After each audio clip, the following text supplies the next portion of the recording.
Thank you guys so much for tuning in this week for Tuesday Tips with Fallon. This week I'm going to show you how to measure for new hardware, whether you're going to put it on furniture or your kitchen cabinets or your bathroom cabinets, the easy way to do that. I recommend using a ruler or a yardstick so you have a nice, precise, and accurate way to measure. If you use a tape measure, it's hard to lay it down flat and get an accurate result. Usually you go in inches and you want to measure from the center of the hole to the center of the hole. So this one measures 3 inches exactly. So I would take my hardware, and a lot of times this hardware, the packages don't have measurements. Sometimes they do, sometimes they don't. Here's another one. It doesn't have the measurements. So I have a measuring tape that I carry around with me actually, and I measure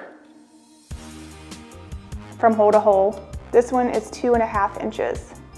And then this one is 3, so I know that it would work. This one will not work.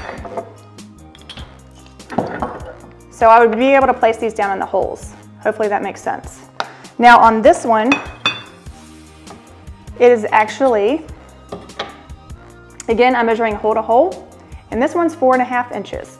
So when I went to go and order my hardware, I would make sure that I'm ordering or picking up hardware that's 4.5 inches from hole to hole on the back side of the piece of hardware that I'm gonna buy. I'm gonna use this drawer for an example if you wanna change out a knob. I know that this is made for a pull or a handle, but I wanna show you this in case you ever come across this problem. Notice how this has been stretched, the hole. And when it's stretched like this, it's hard for the hardware or the knob to stay secure. If you notice, it just keeps spinning because that hole was stretched out. To fix that problem, you want to get a washer that will go over the size of the screw that you have. Okay, and this is going to make it more secure. And you can add your knob. And now it doesn't move.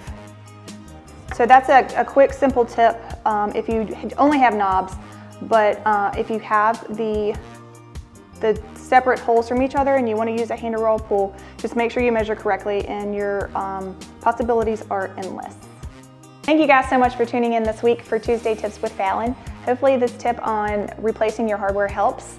I can't tell you how many times I go into like Lowe's or the Home Depot or Hobby Lobby and people don't even realize that they need to measure the hardware, and they leave with 10 pieces and then they have to come back because it didn't fit. So go ahead and measure before you go pick it out, and it'll save you a lot of trouble. You guys have a great week, and I'll see you next time.